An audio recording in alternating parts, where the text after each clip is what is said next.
العالمین۔ حضرات گرامی وقار، آج کا یہ مقدس دن، آج کے مقدس لمحے بہت عظیم ہیں۔ جن لمحوں میں، جن اوقات میں اللہ اس کے رسول کا ذکر ہو، وہ سارے لمحوں سے بہتر ہے، سارے دنوں سے افضل ہے۔ جن اوقات میں اور جو سانسیں اللہ اس کے رسول کی یاد میں، اس کے ذکر میں گزر جائیں، وہ سانسیں، وہ لمحے تمام لمحوں سے، تمام سانسوں سے بہتر ہے۔ آپ حضرات ایک مقدس عظیم ترین ہستی، ایک جید عالم دین، باعمل، متقی، محدث، فقیہ، ولی کامل کے عرس مقدس کی تقریب میں حاضری کی سعادتیں حاصل کی ہوئی ہیں۔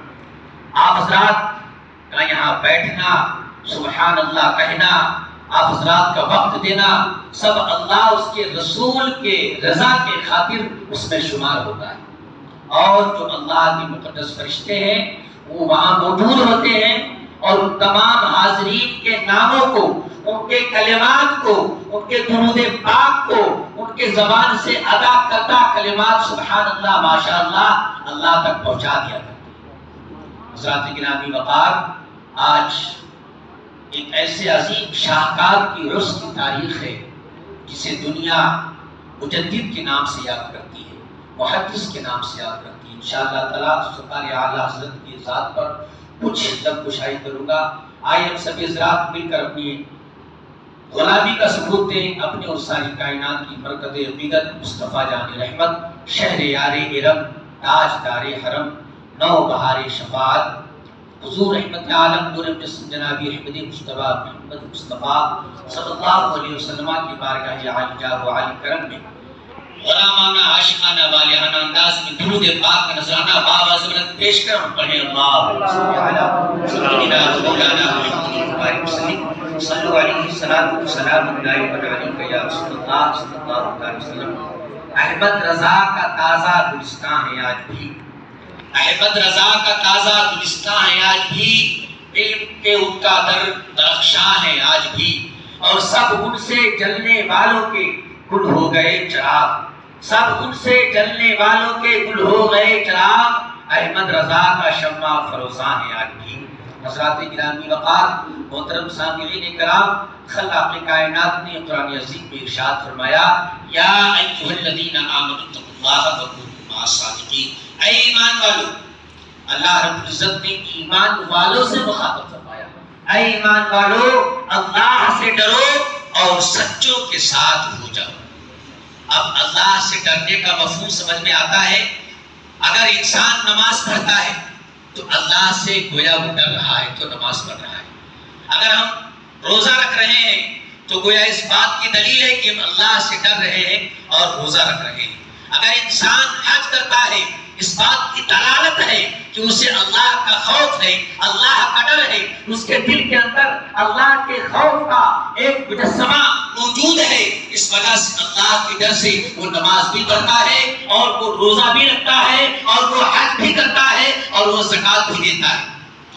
اب سمجھ میں آ گیا کہ اللہ سے ڈرنے کا مفہوم نماز پڑھنا، اللہ کی عبادت و ریاضت کرنا، روزے رکھنا، حج کرنا، زکوٰۃ دینا۔ لیکن دوسرا جملہ جو اللہ رب العزت نے فرمایا ہے، سچوں کے ساتھ ہو جاؤ، یہاں پر ایک سوالیہ جملہ ہے، یہاں پر ایک سوالیہ نشان ہمارے ذہن و فکر میں گردش کرتا نظر آ رہا ہے کہ آخر اللہ رب العزت نے فرمایا کہ اے ایمان والو اللہ سے ڈرو۔ سمجھ میں آ گیا، ذہن میں یہ بات ہمارے پیوست ہو گئی، ہمارے ذہن کو، ہمارے فکر کو یہ بات معلوم ہو گیا کہ اللہ سے ڈرنا نماز پڑھنا ہے، اللہ سے ڈرنا اللہ کے احکامات پر عمل کرنا ہے، اللہ سے ڈرنا روزہ رکھنا ہے، اللہ سے ڈرنا حج کرنا ہے، اللہ سے ڈرنا اس کے بارگاہ میں، اس کے دین کے لیے، اس کے نشر و اشاعت کے، اس کے دین کے تبلیغ کے لیے اللہ کی بارگاہ میں زکوٰۃ و خیرات کرنے۔ اللہ نے فرمایا سچوں کے ساتھ ہو جاؤ۔ لہٰذا یہ سوالیہ جملہ جب پھر ہم قرآن سے پوچھتی ہے کہ اے قرآن تو ہی بتا دے آخر وہ سچے کون لوگ ہیں، وہ سچے لوگوں کی جمال کیا ہے، ان کی شناخت کیا ہے، ان کی علامت کیا ہے، ان کی پہچان کیا ہے۔ تو اللہ رب العزت نے پھر قرآن کریم میں ہمارے ذہن کو، ہمارے فکر کو، ہمارے شعور کو صاف کرنے کے لیے فرما دیا، انعم اللہ علیہم من النبیین والصدیقین والشہداء والصالحین۔ اللہ رب العزت نے جن پر انعام فرمایا ہے، جن پر اپنا انعام فرمایا ہے، وہ نبیین کی جماعت ہے، وہ صدیقین کی جماعت ہے، وہ شہداء کی جماعت ہے، وہ صالحین کی جماعت ہے۔ سمجھ میں آ گیا؟ حضرت آدم سے لے کر کے حضرت عیسیٰ تک تمام انبیاء کرام دنیا میں آئے، اللہ نے انہیں بھیجا، وہ پیغام لے کر کے آئے، وہ ہمیں دین کا میسج دیتے رہے، اور جو لوگ ایمان والے تھے اس کو فالو کرتے رہے، رشد و ہدایت پاتے رہے اور ایمان لاتے رہے، اللہ کے نیک بندے ہو گئے۔ یہ نبیین کی جماعت ہے۔ اب صدیقین کی جماعت وہ ہے جو صحابہ کرام کی جماعت ہے۔ سرکار نے میرے جو فرمایا وہ صحابہ کرام نے اسے قبول کیا، اپنی جان کو، اپنے مال کو، اپنے تن و دھن کو اسلام کی اشاعت کے لیے سرکار کے حکم پر قربان کرتے رہے۔ یہ صدیقین کی جماعت ہے۔ شہداء وہ ہیں جو اللہ کی راہ میں اپنی جانوں کو قربان کرتے رہے، وہ شہداء کی جماعت ہے۔ اور صالحین کی جماعت کون سی جماعت ہے؟ یہ اولیاء کاملین کی جماعت ہے۔ جو صالحین کے بارے میں آیا ہے یہ اولیاء کاملین کی جماعت ہے۔ انہی اولیاء کاملین میں ایک اللہ کا مقدس ولی، ایک اللہ کا برگزیدہ بندہ محلہ سوداگران میں، محلہ جسوری سوداگران میں 10 شوال مکرم کو اور 1272 ہجری 14 جون سن 1856 کو حضرت علامہ نقی علی خان رحمۃ اللہ علیہ کے اس آنگن میں نمودار ہوتا ہے۔ اس کا نام امام مدرسہ ہے، اعلیٰ حضرت ہے۔ سرکار اعلیٰ حضرت کی ذات بہت عظیم ذات ہے۔ حضرات گرامی وقار 14ویں صدی میں اسلام کی پاسداری کو، اسلام کے روشنی کو اجاگر کرنے کے لیے، حق و باطل کے امتیاز میں فرق بتانے کے لیے سرکار اعلیٰ حضرت کی ذات تشریف لائی، اور سرکار اعلیٰ حضرت نے اپنے قدم سے، اپنے قلم سے، اپنی آواز سے، اپنی تحریر سے، اپنی تقریر سے ہم سبوں کے ایمان کو محفوظ فرمایا۔ کنز ایمان جو ہمارے لیے مشعل راہ ہے، قسم خدا کی اگر آپ کنز ایمان پڑھیں گے، اگر آپ اس کے ترجمے کو پڑھیں گے تو آپ کو عشق رسول کی روشنی نظر آئے گی۔ عشق رسول کی روشنی میں آپ ڈوبتے چلے جائیں گے۔ سرکار اعلیٰ حضرت کی ذات ایک عظیم ذات ہے۔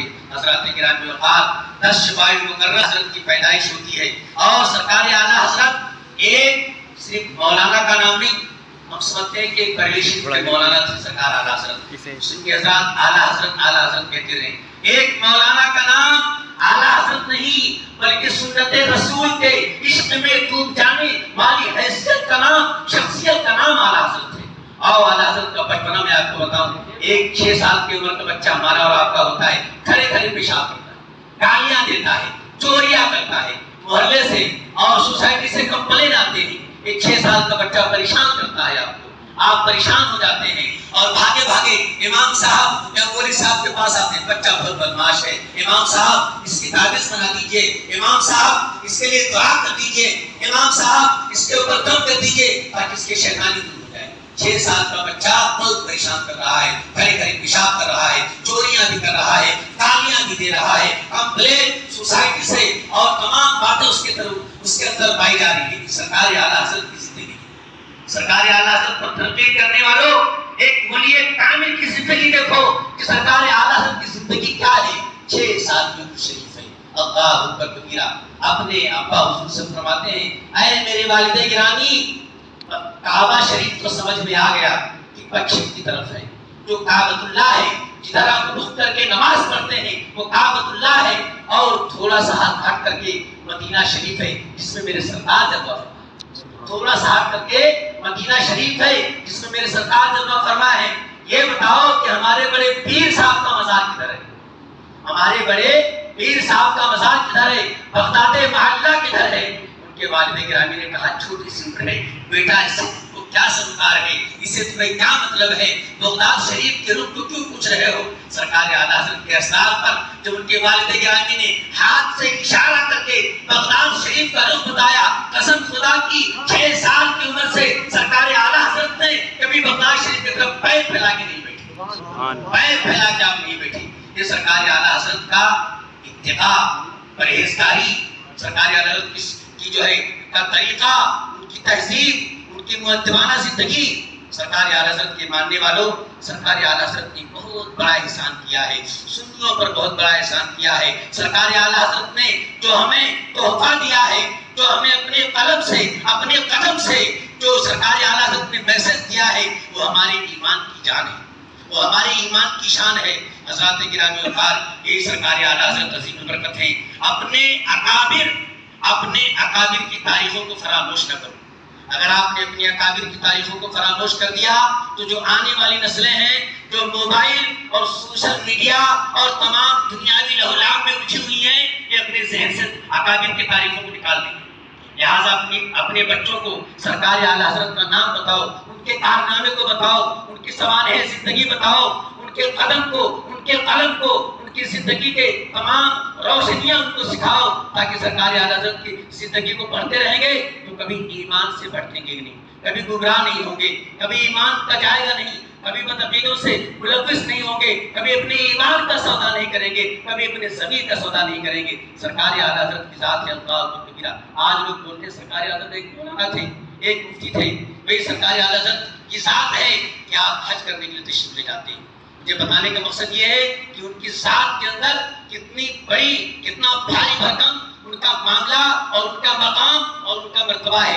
حضور سیدی حجت الاسلام حامد رضا خان کے ساتھ میں ہے۔ سرکار اعلیٰ حضرت شہر مکہ شریف کی طرف حج کرنے کے لیے تشریف لے جاتے ہیں۔ سرکار اعلیٰ حضرت جب وہاں پہنچے تو 105 ڈگری بخار، اللہ اکبر کبیرہ، 103 ڈگری کسی کو بخار ہو جائے گا تو آدمی ٹائٹس ہو جائے گا، ختم ہو جائے گا، لیکن سرکار اعلیٰ حضرت کو 105 ڈگری بخار ہے، اور جب وہاں پہنچ رہے ہیں اور بخار کی شدت ہے، لیکن سرکار اعلیٰ حضرت وہاں پہنچنے کے بعد میں نہ طواف کو روک رہے ہیں، نہ مینا میں جانے سے روک رہے ہیں، نہ نماز پڑھنے سے اپنے آپ کو روک رہے ہیں، اور طواف کر رہے ہیں۔ وہاں پر نجدیوں کا دور دورہ ہے، بدعقیدوں کا دور دورہ ہے، اور بدعقیدے اپنے طریقے سے سرکار کی شان کی گستاخیاں کر رہے ہیں۔ کوئی علم غیب کا انکار کر رہا ہے، کوئی سرکار کو معاذ اللہ بشر ماننے کے لیے تیار ہے، کوئی کسی طریقے سے، کوئی کسی اعتبار سے، کوئی کسی اعتبار سے اپنی کتابوں میں، اپنی تحریروں میں، اپنی تقریروں میں، اپنی تنویروں میں، اپنی تذکیروں میں سرکار اعلیٰ حضرت کی گستاخیاں کر رہے ہیں۔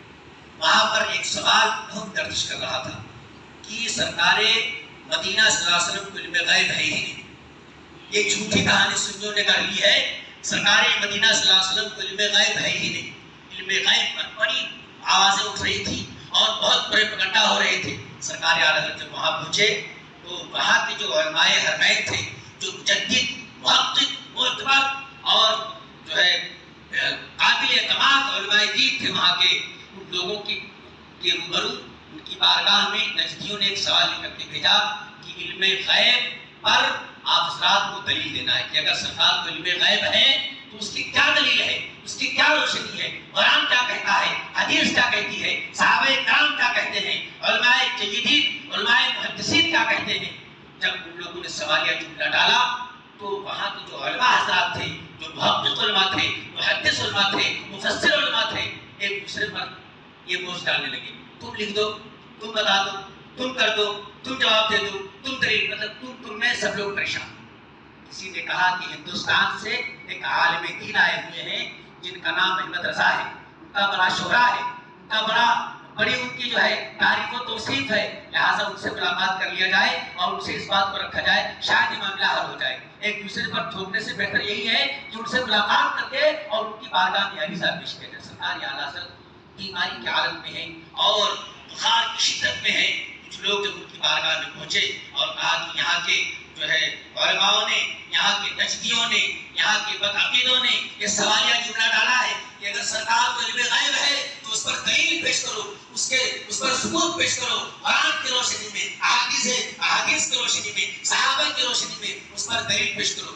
سرکار اعلیٰ حضرت اللہ اکبر کبیرہ، کیسا مجدد ہے ہمارا، کیسا محقق ہے ہمارا، کیسا مفسر ہے ہمارا۔ سرکار اعلیٰ حضرت بیماری کی حالت میں ہے، شدت بخار کی حالت میں ہے، اور آپ نے فرمایا ٹھیک ہے یہ میرے حوالے کر دو، انشاءاللہ تعالی علم غیب کا معاملہ میں حل کر دوں گا۔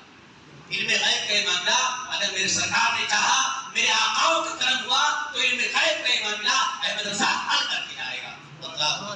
اس دور کے بڑے بڑے عالم دین سرکار اعلیٰ حضرت کا حامد رضا قریب آؤ، حامد رضا کو قریب بلایا، قلم اٹھاؤ، کاغذ لو، اور سرکار اعلیٰ حضرت نے علم غیب پر بولنا شروع، علم غیب پر بولتے جا رہے ہیں، حامد رضا لکھتے جا رہے ہیں، حامد رضا لکھتے جا رہے ہیں، سرکار اعلیٰ حضرت بولتے جا رہے ہیں۔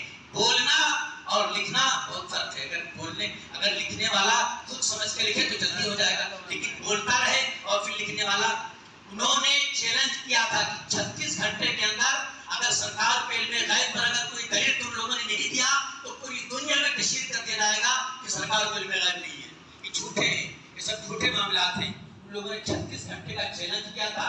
سرکار اعلیٰ حضرت نے اپنے لخت جگر حامد رضا خان حجت الاسلام کے ذریعے سے 8 گھنٹے میں 500 صفحات پر کتاب دکھا کر کے تیار کر دیا. 500 صفحات پر سرکار اعلیٰ حضرت نے علم غیب پر محقق متعلق طریقے سے علم غیب قرآن کی روشنی میں، احادیث مصطفیٰ کی روشنی میں، صحابہ کرام کی زندگی کی روشنی میں جو علم غیب پر مبنی تھا سب میرے سرکار اعلیٰ حضرت نے 8 گھنٹے کے اندر بخار کی حالت میں 500 صفحات کو منتظر کر دیا. کہ وہ 500 صفحات کا وہ علم غیب کا وہ ذخیرہ جب ان علماء تک پہنچا تو ان کی آنکھیں پوری کی پوری رہ گئی. اللہ پڑھتے جاتے ہیں، مسکراتے جاتے ہیں، پڑھتے جاتے ہیں، ایمان میں تازگی آتی جاتی ہے، پڑھتے جاتے ہیں، جھومتے جاتے ہیں. اور لوگوں نے کہا حقیقت میں امام احمد رضا نے جو لکھا ہے وہ علم غیب پر اتنی مضبوط دلیل ہے کہ دنیا کا کوئی دیوبندی اسے توڑ نہیں سکتا. دنیا کا کوئی دیوبندی اسے توڑ نہیں سکتا ہے. اعلیٰ حضرت مسجد اعظم نعرہ تکبیر نعرہ رسالت. اساتذہ گرامی وقار اس دور میں علی پاشا جو مکہ کا گورنر تھا، علی پاشا جو مکہ کا گورنر تھا وہ بھی بہت حیران تھا کہ اگر ان علماء نے اگر علم غیب پر کوئی دلیل نہیں دیا تو بہت بڑا اسلام کا خسارہ ہو جائے گا، بہت بڑا نقصان ہو جائے گا، بہت بڑا سنیت کا نقصان ہوگا. وہ خود سنی تھا، بڑے کشمکش میں تھا، بڑے استراحت میں تھا، بڑے جو ہے حیرت میں تھا. جب لوگوں نے اس کو پڑھا اور علی پاشا جو گورنر تھا، جو بادشاہ تھا مکہ شریف کا، جب اس تک پہنچایا کہ ایک رقعہ، ایک کتاب، ایک ذخیرہ تیار ہوا ہے جو علم غیب پر اتنا مضبوط دلیل ہے، اتنا مضبوط دلیل ہے کہ وہابیوں